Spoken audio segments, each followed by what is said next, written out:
চট্টগ্রামের বাঁশখালী, লোহাগাড়া এবং সাতকানিয়া এলাকায় বন্যা ভয়াবহ অবস্থা ধারণ করেছে।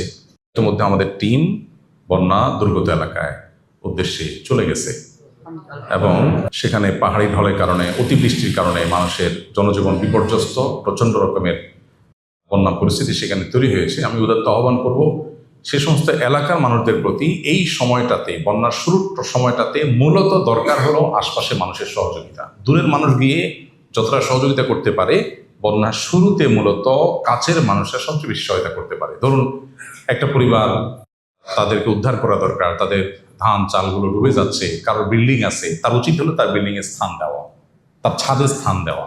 এই সময়টাতে আমাদের মানবিক হতে হবে। আজকে তিনি বিপদে পড়েছেন, আগামীকাল কাল্লা না করে ভূমিকম্পে আমার বিল্ডিং শেষ হয়ে গেলে তখন তার কাছা ঘরেই হয়তো আমাকে উঠতে হবে।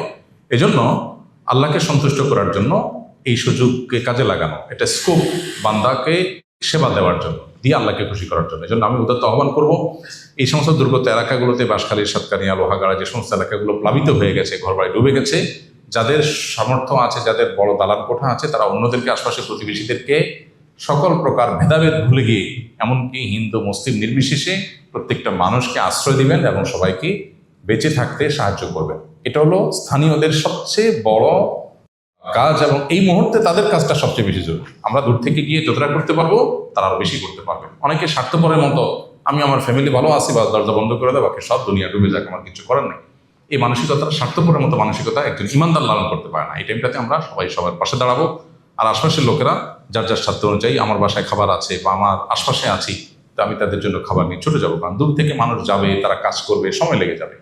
আসন্না ফাউন্ডেশন আলহামদুলিল্লাহ প্রতিবারই বন্যা হোক, অন্য যে কোনো দুর্যোগ আসুক না কেন, সেগুলোতে কাজ করে।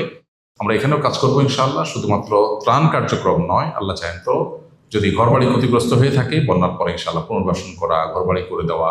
মানুষ তো সাধারণত আপনার চিড়ামুড়ি এটা সেটা দিয়ে চলে আসে, আসন্না ফাউন্ডেশন সেটা করে না, বরং আসন্না ফাউন্ডেশন শেষ মুহূর্ত পর্যন্ত কাজ করে। আমরা ইনশাআল্লাহ শুধু ত্রাণ না, ত্রাণের চাইতে বেশি ইনশাআল্লাহ পুনর্বাসন কার্যক্রম করব। ত্রাণ তো করবোই, ত্রাণ কার্যক্রম তো চলবেই। এই মুহূর্তে যে ক্রাইসিসটা আছে, একটু পানি শুকিয়ে গেলে তখন মেইন ক্রাইসিসটা শুরু হয়। তখন খাবার দাবার, যারা উপার্জন দিন আনে দিন খায়, তাদের চাল ডাল থাকে না। তো আমরা প্রতি বছরই চাল ডাল দিই তাদেরকে, অন্তত 1-2 মাস যাতে তারা যেন সার্ভাইভ করতে পারে, মাথা সোজা করে দাঁড়াতে পারে, সেই ব্যবস্থা আমরা করি।